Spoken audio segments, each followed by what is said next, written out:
settingannya sudah ketemu, ini pada burung pasti tretekannya, responnya juga cepat kayak tipe panas. Assalamualaikum warahmatullahi wabarakatuh. Halo teman-teman, ketemu lagi dengan Caraku 55. Kali ini saya akan membahas yaitu teman-teman tentang burung ciri yang akurat versi saya, tipe panas dan tipe dingin atau vektor tinggi dan vektor rendah. Kita dari salah satu burung ini aja. Burung ini vektornya tinggi teman-teman. Dari tretekannya sudah kelihatan burungnya kalau terletak triple besar, dan cenderungan burung ini emosinya memang tinggi.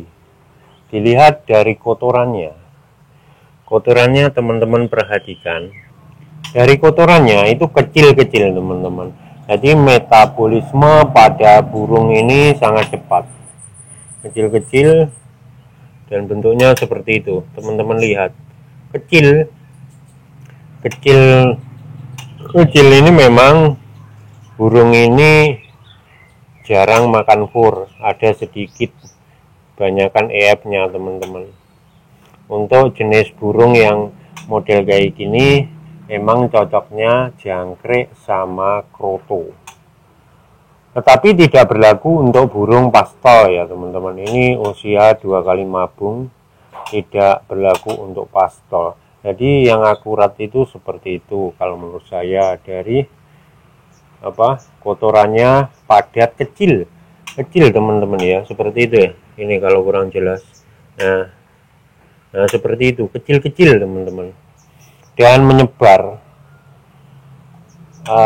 Dan burungnya ini vektor, kelihatan burung singset, tindak kembung dan lincah. Dari postur tubuhnya pun tidak ada beda dengan burung yang tipe dingin, tetapi dari tretekan burung ini agak memang keras, jadi kelihatan sekali. Beda lagi dengan tipe dingin, penerapan hampir sama sebenarnya. Untuk contohnya tipe panas dulu aja ya.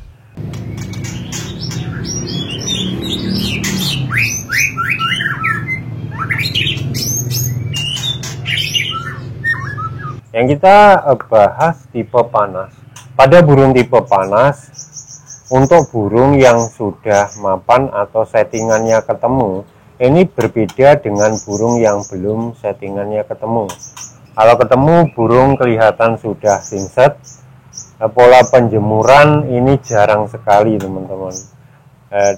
Jumlah extra folding ini juga besar. Yang kemarin 15 ekor saya posting, 15 ekor pagi, 15 ekor sore. Hampir tidak makan fur burung ini, memang sengaja tidak saya furkan. Untuk kroto ini tiap hari, tapi jauh dikit banget, kira-kira 1 sendok teh nggak ada teman-teman. Jadi untuk menangani jikalau pada burung tipe vektor kekurangan tenaga, itu saya dengan cara umbaran saya lakukan seminggu 2 kali. Kadang saya taruh, kadang saya kebah, kadang sampai 100 putaran aja sudah cukup. Ntar seminggu 2 kali, misalkan Senin sama Kamis gitu, atau Selasa sama Kamis. Misalkan Selasa 100 putaran, nanti untuk Kamis cuma 50 putaran jika lombanya Minggu. Jadi memperoleh tenaga itu bisa saja dari penjemuran maupun umbaran, tetapi saya tidak pakai jemuran. Ini jarang, kalau mau jemur paling ya 10 menit kayak gitu, paling enggak usah lama-lama. Itu pun seminggu paling 2 kali, kadang 1 kali, itu aja.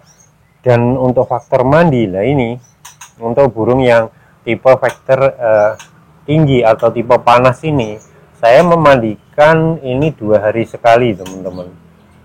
Pernah juga saya coba 1 hari, tiap hari itu ya bagus di burung, cuma tenaganya itu harus tiap mandikan, belum lain burung lainnya. Jadi saya patok aja 1 hari mandi, 1 hari tidak, 1 hari mandi, 1 hari tidak.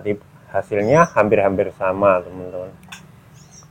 Untuk burung ya memang kalau vektor tinggi harus dijauhkan dari burung lain, jaraknya agak jauh. Misalkan satu rumah ada burung 2 atau 3 ya agak jauh pokoknya kalau untuk burung yang vektor tinggi.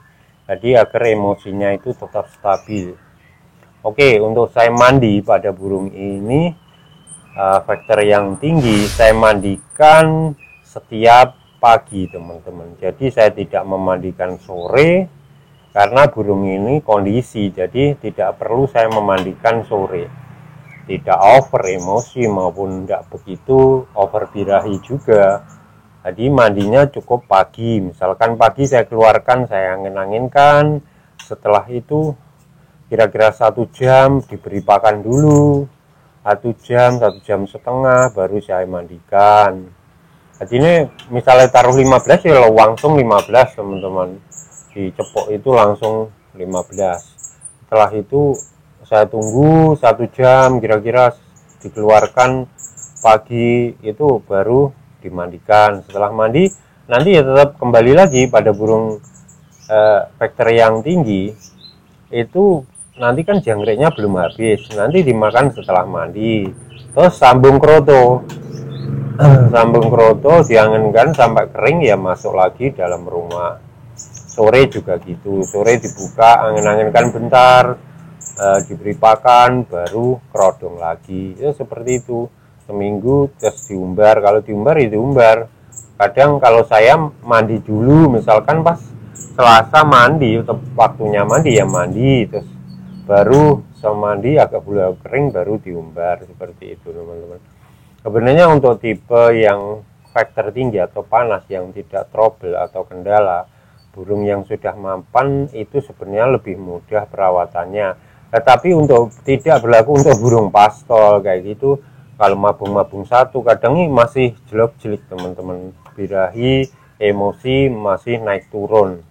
Karena untuk tipe-tipe itu vektor itu bisa dianalisa setelah biasanya mabung 2 itu hampir-hampir akurat. Tapi kalau masih pastol itu tipe panas atau tipe dingin, tipe vektor tinggi atau tipe rendah itu sulit, teman-teman, belum menemukan karena masih berubah-ubah untuk burung yang karakter burung yang masih muda atau pastolan. Jadi seperti itu, teman-teman.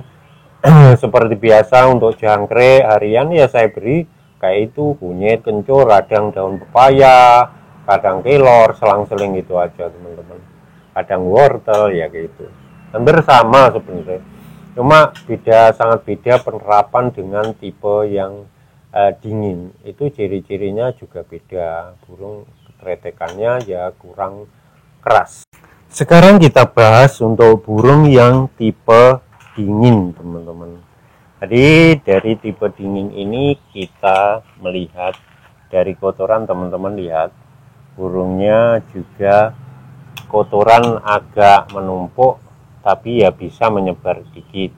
Tetapi burungnya kotorannya besar-besar. Nah, seperti itu. Ini ada putihnya ya karena jumlah EF-nya sedikit agak saya naikkan untuk menjelang lomba. Biasa harian 55, mulai Kamis saya naikkan 77, seperti itu. Ini kotorannya beda sekali dengan burung yang tipe panas tadi. Tipe yang dingin ini agak besar-besar seperti ini. Pada burung tipe panas maupun dingin tidak bisa untuk burung yang pastolan karena masih naik turun emosinya dan kotorannya juga berubah-ubah, teman-teman. Burung tipe yang vektor rendah bisa saja tretekannya itu juga agak keras. Kalaupun burung ini sudah sering dilombakan, usianya mapan, kayak gitu tretekannya ya agak lumayan agak keras.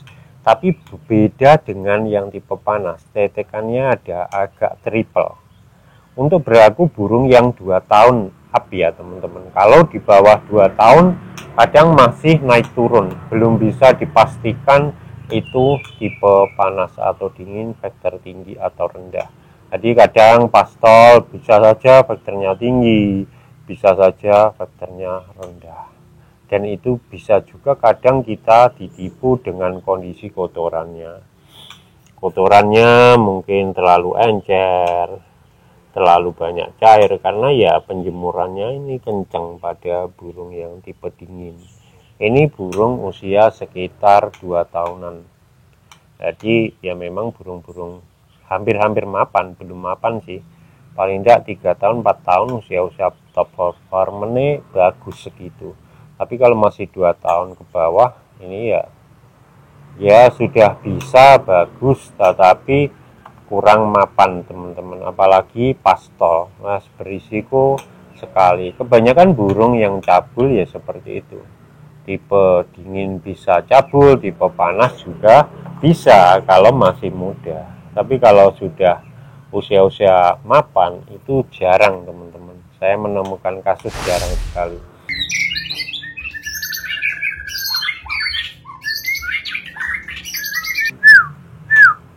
Ini kalau sudah burung sering dilombakan atau burung sudah mapan yang settingannya sudah ketemu, ini pada burung pasti tretekannya, responnya juga cepat kayak tipe panas, hampir sama. Nah, tapi kita kembali lagi dari pola rawatannya. Untuk tipe panas tentu penjemuran bentar, sudah mangap, tapi kadang kita di PHP juga pada burung mangap sebentar, ternyata selanjutnya sudah nggak mangap kayak gitu. Jadi untuk mencari settingan sampai ketemu itu ya perlu waktu. Untuk burung tipe yang dingin penjemurannya memang kencang teman-teman.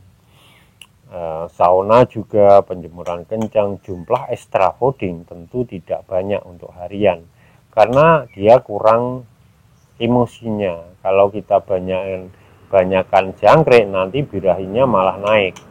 Jadi extra fooding ya paling ya 3, bisa 2, bisa 4, bisa 5 kayak gitu untuk porsi harian agar vektor naik, dan dilakukan penjemuran juga. Nanti kalau tidak dijemur itu kadang burungnya ngembang dan sebagainya, jarang berkicau seperti itu. Jadi memang perbedaan ini kalau saya akuratnya dari itu.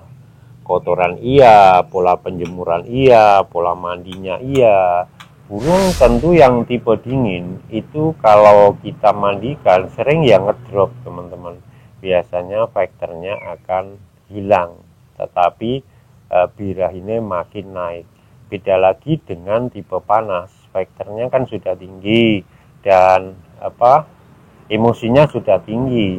Jadi kita melakukan penjemuran itu pemandian itu bertujuan untuk yang tipe faktor tinggi untuk menaikkan birahinya.